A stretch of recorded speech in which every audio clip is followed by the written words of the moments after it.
Hi friends, welcome back to Serees kitchen. ഇന്ന് ഞാൻ നിങ്ങളെ കാണിക്കാൻ പോകുന്നത് ഒരു നാടൻ പലഹാരത്തിൻ്റെ റെസിപ്പിയാണ്. അതായത് ചക്കട. ഇപ്പോൾ ചക്ക സീസണാണ്. ഇപ്പോൾ മിക്ക സ്ഥലങ്ങളിലൊക്കെ ചക്ക അവൈലബിൾ ആണ്. അപ്പോൾ ചക്ക ഉള്ളവരൊക്കെ ഒന്ന് ഉണ്ടാക്കി നോക്കുക. സാധാരണ ചക്കട അരിപ്പൊടി വെച്ചിട്ടാണ് ചെയ്യാറുള്ളത്. പച്ചരി അരച്ചിട്ടും ഒക്കെ ചെയ്യും. ഇത് ഞാൻ ഗോതമ്പ് പൊടി വെച്ചാണ് ചെയ്യുന്നത്. അപ്പോൾ എല്ലാവരും ഉണ്ടാക്കി നോക്കിയിട്ട് ഫീഡ്ബാക്കൊക്കെ അറിയിക്കുക. നിങ്ങൾ എൻ്റെ ഈ ചാനൽ ആദ്യമായിട്ടാണ് കാണുന്നതെങ്കിൽ സബ്സ്ക്രൈബ് ചെയ്യാനും മറക്കരുത്. അപ്പോൾ ഞാൻ പഴുത്ത ചക്ക ചെറിയ കഷ്ണങ്ങളാക്കി മുറിച്ചിട്ടുണ്ട്. ഇത് ഞാൻ കുക്കറിലിട്ടിട്ട് 3 വിസിൽ വരുന്നത് വരെ വേവിക്കാൻ പോവുകയാണ്. ഇതിങ്ങനെ കുക്കറിൽ വേവിക്കാതെ തന്നെ മിക്സിയിൽ അരച്ചെടുത്തതിന് ശേഷം ശർക്കരയും ചേർത്ത് വരട്ടിയെടുക്കാം. ഇങ്ങനെ കുക്കറിൽ വേവിച്ചതിന് ശേഷം പിന്നീട് ശർക്കര ചേർത്തും വരട്ടിയെടുക്കാൻ പറ്റും. അപ്പോൾ ഞാനിങ്ങനെയാണ് ചെയ്യുന്നത്. രണ്ട് മെത്തേഡിലും ചെയ്യാം. എനിക്ക് കുറച്ചും കൂടി ഈസി ആയിട്ട് തോന്നിയത് ഇങ്ങനെയാണ്. അപ്പം ഞാനിത് വേവിച്ചെടുത്തിട്ട് വരാം. ചക്ക വേവിച്ചെടുത്തിട്ടുണ്ട്. ഇപ്പം നന്നായിട്ട് വെന്തിട്ടുണ്ട്.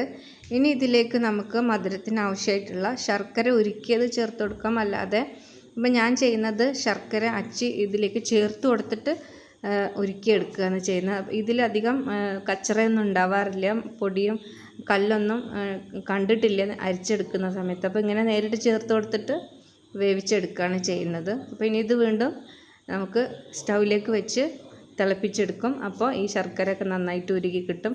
അങ്ങനെയാണ് ചെയ്യുന്നത്. നമുക്ക് ശർക്കര പാനി ചേർത്ത് കൊടുത്തിട്ടും ചെയ്യാം. അപ്പോൾ ഞാൻ സ്റ്റൗവിൽ വെച്ച് വീണ്ടും തിളപ്പിച്ചെടുത്തിട്ടുണ്ട്. അപ്പോൾ ശർക്കരയൊക്കെ നന്നായിട്ട് അലിഞ്ഞ് ചേർന്നിട്ടുണ്ട്. ഇതിന് നമുക്ക് തണുപ്പിച്ചതിന് ശേഷം ഫ്രിഡ്ജിൽ ഒരു 3-4 ആഴ്ച വരെയൊക്കെ കേടുകൂടാതെ ഇരിക്കും. അതിലും കൂടുതൽ ഇരിക്കുമെന്ന് എനിക്കറിയില്ല. ഞാനൊരു 3 ആഴ്ചയോളം ഇത് കേടുകൂടാതെ സൂക്ഷിച്ചിട്ടുണ്ട്. ഇത് നമുക്ക് എടുത്തിട്ട് പായസം ഉണ്ടാക്കണമെങ്കിൽ പായസം ഉണ്ടാക്കാം, അട ഉണ്ടാക്കാം, അങ്ങനെ വേറെ പലതും ഉണ്ടാക്കാം. അപ്പോൾ ഇനി ഇത് ഇത്രയും മതി. ഇനി നമുക്ക് അട ഉണ്ടാക്കാൻ തുടങ്ങാം. അപ്പോൾ ഞാനിത് കുക്കറിൽ നിന്ന് വേറൊരു പാത്രത്തിലേക്ക് മാറ്റിയിട്ടുണ്ട്. ഇനി ഇതിൽ ചൂടോടെ തന്നെയാണ് നമ്മൾ ബാക്കിയുള്ള ഇൻഗ്രീഡിയൻസ് ഒക്കെ ചേർക്കുന്നത്.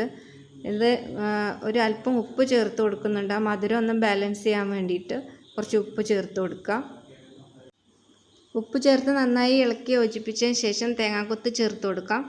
തേങ്ങ ചിരകിയതും നമുക്ക് അങ്ങനെയും ചേർത്ത് കൊടുക്കാം. അങ്ങനെ തേങ്ങാക്കൊത്തായിട്ട് ചേർത്ത് കൊടുക്കാം. തേങ്ങ നെയ്യിൽ വറുത്തതിന് ശേഷം ചേർത്ത് കൊടുക്കാം. ഇനി ഞാൻ ഏലക്ക പൊടിച്ചത് ചേർത്ത് കൊടുക്കുകയാണ്. അത് നന്നായിട്ട് മിക്സ് ചെയ്യാം. ഇനി ഞാൻ ഇതിലേക്ക് ഗോതമ്പ് പൊടി ചേർക്കുകയാണ്. ആദ്യം ഞാൻ 1 കപ്പ് ഗോതമ്പ് പൊടിയാണ് ചേർക്കുന്നത്. അതും ഒരുമിച്ച് ചേർക്കുന്നില്ല, കുറേശ്ശെയായിട്ട് ചേർത്ത് കൊടുത്തിട്ട് മിക്സ് ചെയ്ത് നോക്കിയിട്ട് ആണ് ചേർത്ത് കൊടുക്കുന്നത്. എല്ലാം കൂടി ചേർത്ത് ആകെ കട്ടായി പോവും. അപ്പോൾ കുറേശ്ശെ ചേർത്തിട്ട് ഇളക്കി നമ്മൾ കേക്കിനൊക്കെ ബാറ്റർ ഉണ്ടാക്കുന്നത് പോലെ ഇളക്കി യോജിപ്പിച്ചതിന് ശേഷം പിന്നീട് ചേർത്ത് കൊടുക്കാം. അപ്പോൾ എന്തായാലും ഞാൻ 1.5 കപ്പ് ഗോതമ്പ് പൊടി ചേർത്ത് കൊടുത്തിട്ടുണ്ട്. അതിപ്പോൾ നിങ്ങൾ എടുക്കുന്ന ചക്കയുടെ അളവനുസരിച്ചാണ് നമ്മൾ പൊടി ചേർത്ത് കൊടുക്കുക. പിന്നെ അത് എത്രത്തോളം തിക്നെസ് വേണമെന്നും നിങ്ങളെ ഇഷ്ടമാണ്. നന്നായിട്ട് തിക്കായിട്ടും അങ്ങനെ ഉണ്ടാക്കാം, കുറച്ചൊരു ലൂസായിട്ട് അങ്ങനെ ഉണ്ടാക്കാം. എനിക്ക് കുറച്ച് ലൂസായിട്ട് ഇരിക്കുമ്പോഴാണ് ഒന്നും കൂടി കഴിക്കാൻ ടേസ്റ്റ്, കുറച്ചൊരു ലൂസുള്ള പരുവാകുമ്പോഴാണ്. അപ്പോൾ ഞാൻ അങ്ങനെയാണ് ചെയ്തെടുക്കുന്നത്. മൊത്തത്തിൽ ഇപ്പോൾ ഞാൻ 1.5 കപ്പ് ഗോതമ്പ് പൊടിയാണ് ചേർത്ത് കൊടുത്തത്.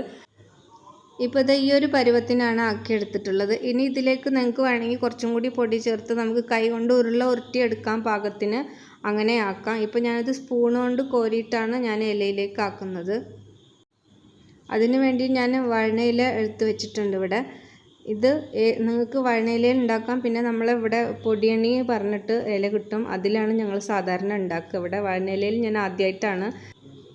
ഇതിൻ്റെ ഇല മടക്കുന്ന രൂപം ഒന്ന് ശ്രദ്ധിക്കണം. നമ്മൾ ഈ എന്താ പറയുക, ഇല കൊണ്ട് കയ്യിലൊക്കെ ഉണ്ടാക്കുമല്ലോ കഞ്ഞി കുടിക്കാൻ വേണ്ടിയിട്ടൊക്കെ, അതുപോലെയുള്ള ആ ഒരു ഷേപ്പിൽ ഉണ്ടാക്കിയെടുത്തിട്ട് ഇതിലേക്ക് കോരി ഒഴിച്ചതിന് ശേഷം ഈ സമൂസൊക്കെ ഉണ്ടാക്കുന്ന പോലെ സമൂസേൻ്റെ ഒക്കെ ഒരു ഷേപ്പായിട്ടാണ് എനിക്ക് തോന്നിയത്. ഇത് ഞാൻ ആദ്യമായിട്ടാണ് ഇങ്ങനെയൊക്കെ ഉണ്ടാക്കുന്നത്. ഞങ്ങൾ ഈ ഇലയിൽ വാഴയിലയിലോ അല്ലെങ്കിൽ പൊടിയണി ഇലയിലോ വെച്ച് മടക്കുകയാണ് ചെയ്യാം.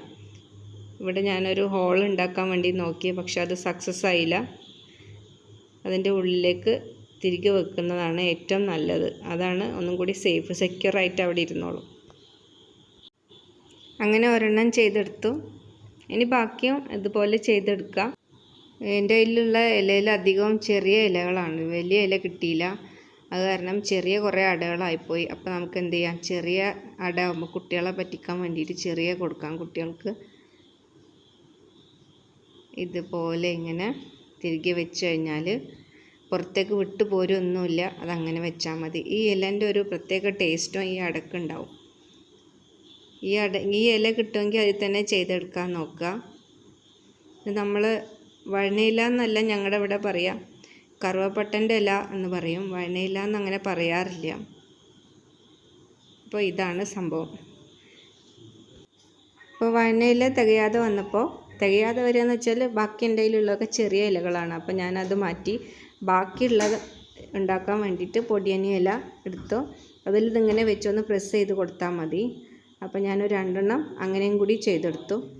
ഇനി നമുക്കിത് ആവി കയറ്റുന്ന പാത്രത്തിലേക്ക് ഒരു തട്ട് വെച്ച് അതിൻ്റെ മുകളിൽ നിരത്തി വെച്ച് കൊടുക്കാം. അങ്ങനെ ഒരു 15-20 മിനിറ്റോളം നമുക്കിത് ആവി കയറ്റിയെടുക്കാം. അപ്പോൾ ഒരു 20 മിനിറ്റ് കഴിഞ്ഞപ്പോൾ അടയൊക്കെ നന്നായിട്ട് വെന്തിട്ടുണ്ട്.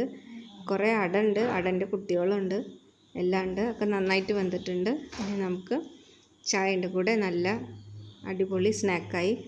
ഇതിപ്പോൾ എല്ലാവരും ട്രൈ ചെയ്ത് നോക്കുക, എന്നിട്ട് ഫീഡ്ബാക്കൊക്കെ അറിയിക്കുക. സബ്സ്ക്രൈബ് ചെയ്തിട്ടില്ലാത്തവരാണെങ്കിൽ സബ്സ്ക്രൈബ് ചെയ്യുക. അപ്പോൾ ഞാനിടുന്ന വീഡിയോസിൻ്റെ നോട്ടിഫിക്കേഷനൊക്കെ കിട്ടാൻ വേണ്ടിയിട്ട് ബെല്ലൈക്കണം, അതിൻ്റെ കൂടെ കാണുന്ന ഓളും സെലക്ട് ചെയ്യാം. അപ്പോൾ നമുക്ക് ഇതുപോലുള്ള പുതിയ പുതിയ റെസിപ്പികളുമായിട്ട് വീണ്ടും കാണാം. Thank you for watching. Stay home, stay safe. By.